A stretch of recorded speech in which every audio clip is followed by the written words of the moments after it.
Hey guys, welcome to another follow along video. Today we will do the first follow along routine for the Cossack squat. This will be the easier variation or the beginner routine. We will cover the basics because the Cossack squat, as basically every other movement and exercise, has its prerequisites. So when we look at the Cossack squat, then we see that there is hip flexion, bent leg hip flexion, knee flexion, dorsiflexion, and some sort of straight leg abduction or lateral flexion of the hip required. What we don't usually see is, or what is not as obvious, is hip internal rotation of the bent leg. So we need also hip internal rotation, and that is something we will target especially in the beginner routine because it's often a factor for people to not be able to get into the Cossack squat. So we will start, I will coach him. So we will start with dorsiflexion. Yes. We'll get into a combat base. So can you just turn around slightly? Okay, so you have one leg that is just supporting you and you focus on the dorsiflexed leg basically. So your goal is to put as much of your body weight onto your leg so you get into as much passive range of motion as you can for dorsiflexion. It's really important to keep the heel on the ground. As soon as your heel lifts off the ground, you're faking more dorsiflexion than you actually have. So make sure the heel is always in contact with the ground. So we'll start here. This is a follow along routine. We'll stay here for a minute. And then we'll apply some isometric contractions. The isometrics will be called, or we call them pails on rails, so progressive and regressive isometric angular loading. For the pails contraction, which will be the first one, we think of pushing our foot down into the ground and away from us. So pushing the earth away from you. And then, so you're basically trying to get out of dorsiflexion. And for the rails contraction, you think of lifting your foot or your toes closer to your shin or your knee. So you try to get into deeper dorsiflexion by actively using the muscles. So we're in here for another 20-ish seconds. So slowly start ramping up. We ramp up our pails and rails. So deep breath in, build the tension in your body. Tired tension, and then slowly start pushing the foot into the ground. 3, 4, 5, 6, 7, 8. 100% safest maximum effort. Push down as much as you can. Push down for another 10. Full body under tension. 3, 2, 1. Rails contraction. Think of lifting the toes into your shin. Feel everything here burning. Nice. For another 5, 4, 3, 2, 1. And now relax. Try to get into a little bit deeper range of motion. Good. And other side. It's really important if you feel like there is too much pain or pressure when you're doing this, then you need to focus probably on eversion and inversion of the foot, so rotation of the foot. And I think we made a video on ankle mobility, so check that out. Other side.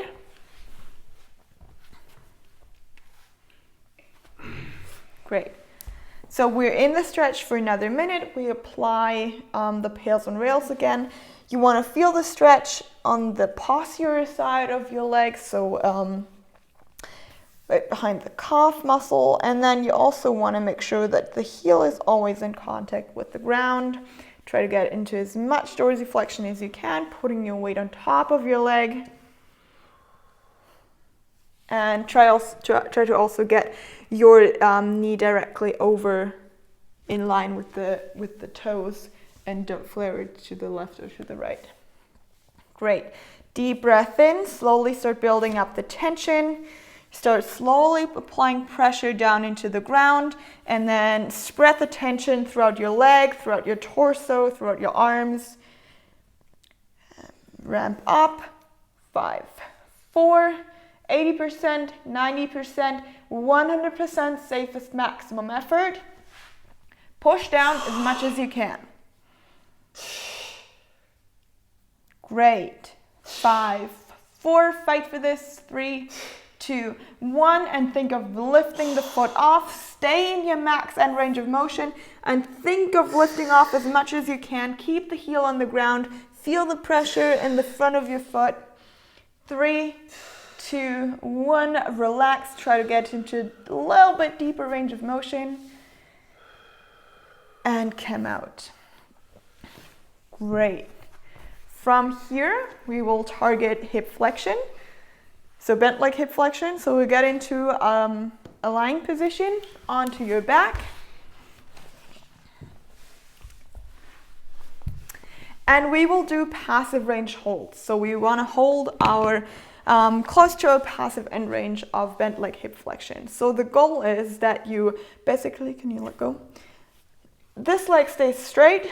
You pull your knee as close or as much into your chest as you can, but you want to stop before you feel the pressure on your low back. So before your low back puts pressure into the ground, that is where you stop.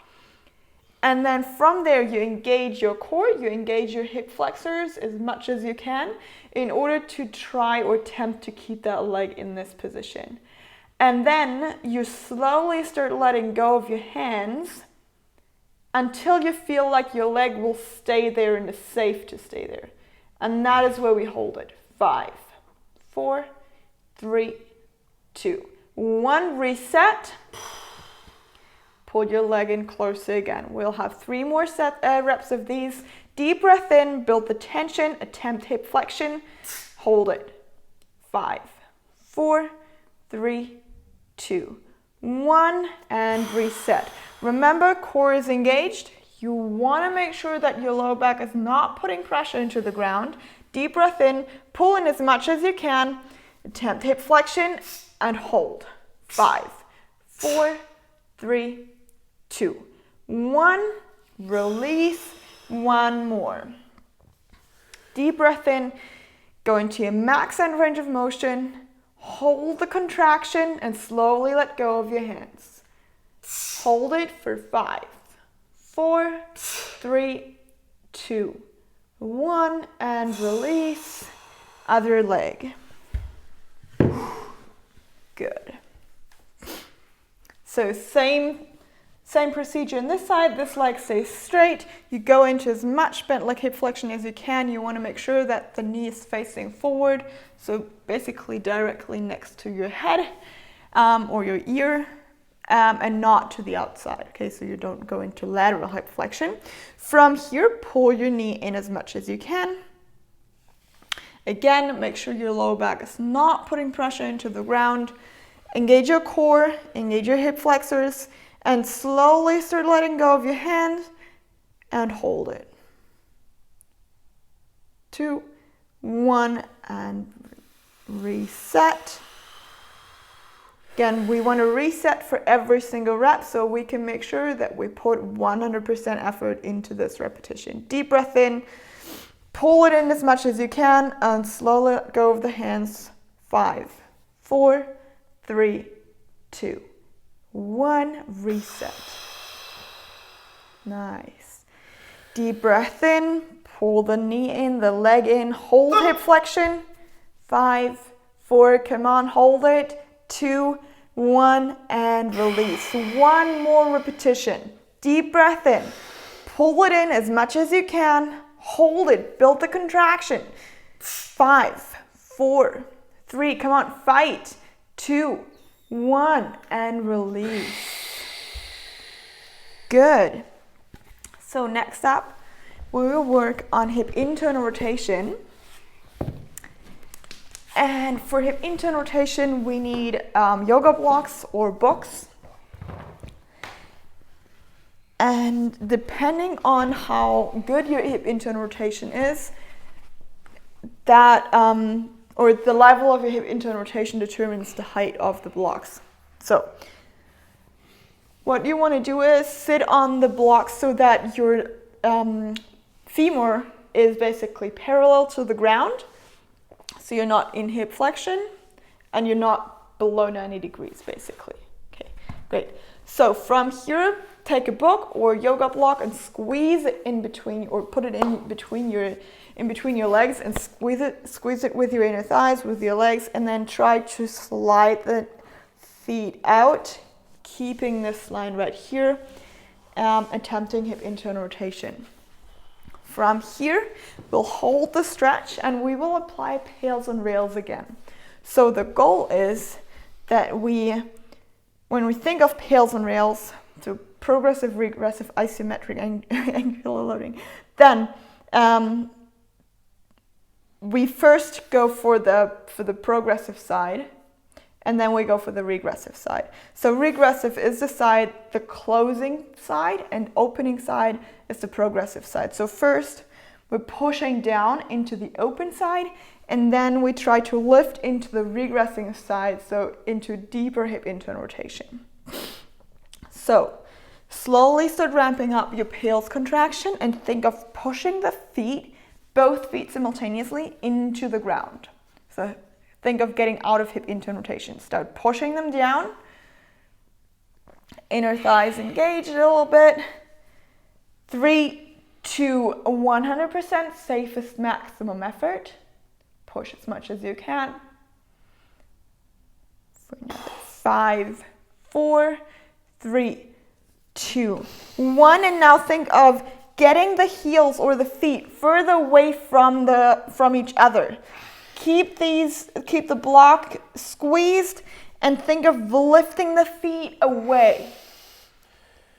Glutes engaged, outer thighs engaged, entire body under tension, squeeze. 3, 2, 1, release.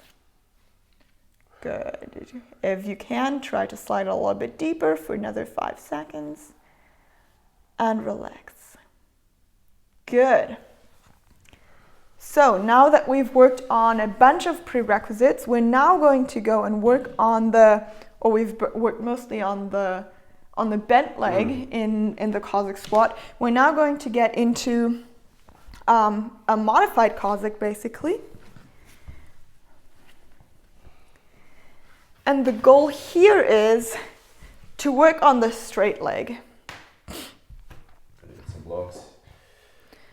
So we want to work on the straight leg. We're working on internal rotation and external rotation of the straight leg. And now he's basically in hip abduction and hip internal rotation. And the goal is to work on internal rotation and then externally rotate as much as you can with the hip while the upper body is still facing forward. Okay? So start in neutral.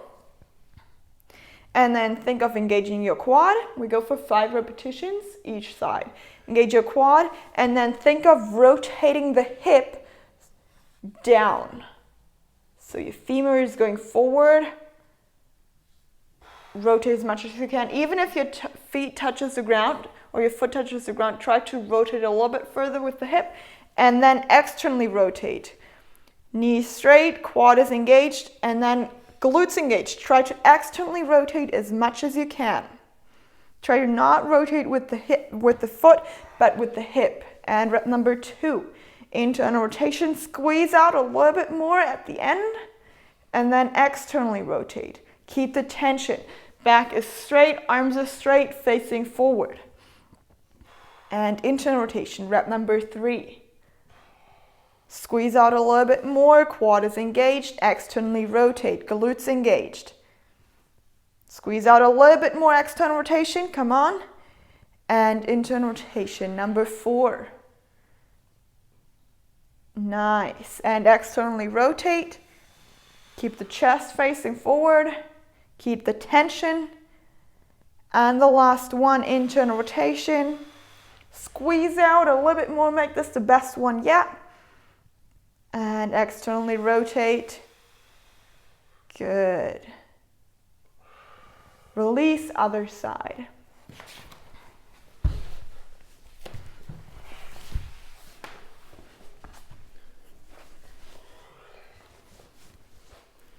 Great. So again, we start in neutral. Quad is engaged. Build tension throughout the entire body. Chest facing forward, deep breath in, internally rotate. Again, think of rotating with the hip. Squeeze out, more rotation coming right from here, and externally rotate. Again, think of rotating the hip. Don't try to rotate with the foot, but with the hip. Internal rotation, rep number 2. The hip leads the movement. Externally rotate, quad is engaged. Rotate from the hip. As soon as you see the femur is moving, that is when you know that your hip is rotating. When only the foot is moving, you're not rotating with the hip. So externally rotate in rep number 3. Good. Squeeze out. Come on. Glutes engaged. And internal rotation number 4. Squeeze out. More rotation. Come on. And externally rotate. Engage the glutes. Try to get to as much external rotation as you can. Quad is strong, knee is straight. And the last one. Keep the back straight, strong upper body. And external rotation, come on, last one. And release. Good. So we've reached the end of this routine. We're going to go through some Cossack transfers. So we go into the deepest squat, Cossack squat, or you go into the deepest Cossack squat as you can on each side. So start in standing. Great. And then from here, you're going to go for 3 repetitions on one side and then 3 repetitions on the other side. So the goal is to now utilize everything that we've worked on. So think of hip flexion. Really pull yourself as deep as you can. Dorsiflexion, think of lifting the toes towards your knee. And then here, think of going into as much internal rotation that we've just worked on as you can. And come back up. Slowly lower down. Think of hip flexion. Internal rotation. Nice. And then push back up. Heel into the ground. Nice. And hip flexion. Anterior chain is working, and to push back up, use the posterior chain. Other side. Think of hip flexion, pull yourself into your deepest, safest position. Hold for a second, hip internal rotation on the straight leg, and push back up. Deep breath in, pull yourself, dorsiflexion, hip flexion, hold it, and push back up using the posterior chain. Last one. Think of hip flexion. Squeeze out and then push yourself back up. Awesome. That is it for this routine. You can do another round and you can do 3 rounds if you're feeling super ambitious. But 2 rounds is a great way to start. Yes.